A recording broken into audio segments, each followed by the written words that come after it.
Alright, hi. I'm Matt, and I'm the second negative on my team. One of the largest issues that we're dealing with concerns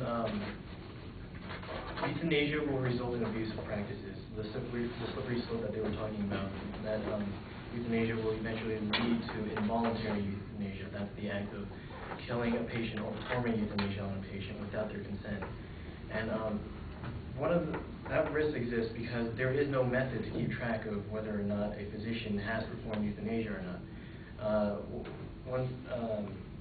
This quote is from by Rita Marker from her article "Assisted Suicide: The Continuing Debate" on the internationaltaskforce.org website.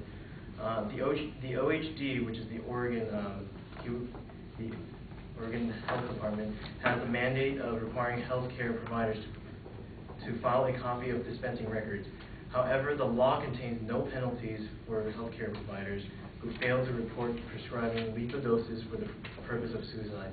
Moreover, according to Dr. Katrina Hedberg, a co-author of Oregon's 3 official reports, the OHD has no regulatory authority or resources to ensure compliance with reporting requirements. This shows that Oregon can't keep track of its reports of euthanasia and has no way to enforce it. It shows that there's a huge risk of abusive practice of euthanasia, more specifically involuntary euthanasia. There's also no way to prevent physicians from performing involuntary euthanasia. Another quote by Rita Marker, the OHD has even admitted that reporting physicians may have fabricated their versions of the circumstances surrounding the prescriptions written for patients. For that matter, the entire account could have been a cock and bull story, we assume. However, the physicians were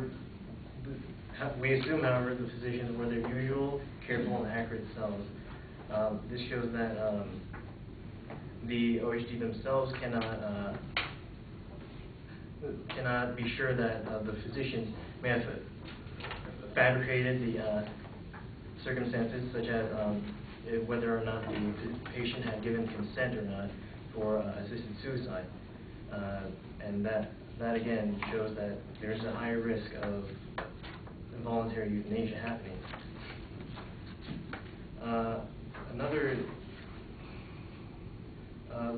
Legalized euthanasia will cause unnecessary loss of life. The implementing of voluntary euthanasia will lead to involuntary physician-assisted suicide. A quote from LifeSiteNews.com by Alex Schadenberg, chairman of the Euthanasia Prevention Coalition. Therefore, a more accurate number of reported deaths would be 22,636 reported euthanasia deaths, plus 400 reported assisted suicide deaths, plus 550 deaths without explicit request or consent. These are statistics from the Sharp in Dutch euthanasia deaths. That's the Netherlands. That means 550 deaths without explicit request or consent. That's 15.3% of the deaths which were involuntary, which shows that involuntary euthanasia will occur if euthanasia is legalized. Furthermore, mentally ill patients requesting euthanasia may not know or may not be aware of the consequences of euthanasia. 14% from the same article, 14% of the patients were fully competent. That leaves 86% of the 3,740 patients, that's the total,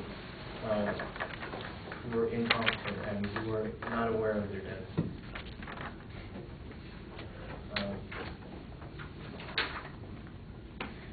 Euthanasia will also not give patients a good death. That's because lethal doses of drugs are sometimes ineffective. From the Oregon Department of Human Services, the DHS,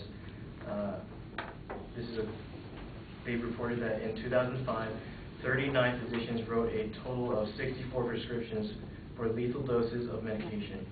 32 of the 2005 prescription recipients died after ingesting the medication. In addition, 6 patients who received prescriptions during 2004 died in 2005 as a result of ingesting the prescribed medication. giving a total of 38 physician-assisted suicide deaths during 2005.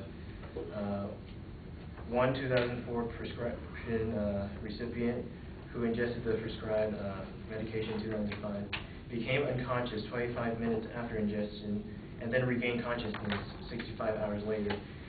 This person did not obtain a subsequent prescription and died 14 days later of the underlying illness.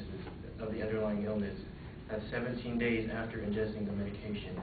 Well, this shows that only a little more than half of the patients who received the lethal doses of drugs actually died. The other half did not die and awoke, or did not die from the prescription.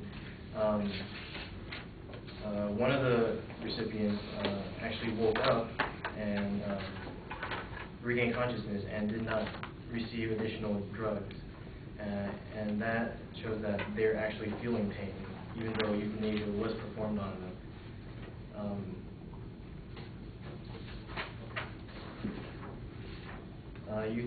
There's also the issue of doctors' personal values and religious views. Legalized euthanasia will not give patients an end to suffering because of this. If a doctor is highly religious, they're more likely to, well, okay, here's a quote from Karen Kaplan from Religious Views, from a Los Angeles Times article called Religious Views Influence Treatment Offered by Doctors. A study published online Wednesday afternoon in the Journal of Medical Ethics found that doctors with stronger religious faith were less likely to talk with patients about treatment options that could shorten their lives, such as prescribing powerful pain medicines. They were also less likely to keep patients in continuous deep sedation or to support legislation allowing doctor-assisted euthanasia. This shows that if a doctor is highly religious, then they are more likely to oppose euthanasia and not perform it. Another quote from the New York Times, an article called "Most Doctors See Religion as Beneficial," study says, researchers questioned 1,144 doctors about how religion influences healthcare and found that their responses varied with their religious beliefs. Fewer than 10% of doctors interviewed had no religious affiliation. A little more than a third said their intrinsic religious faith was high. That's a third that said it was high. A similar number said they were not very religious, and the rest called themselves moderately devout.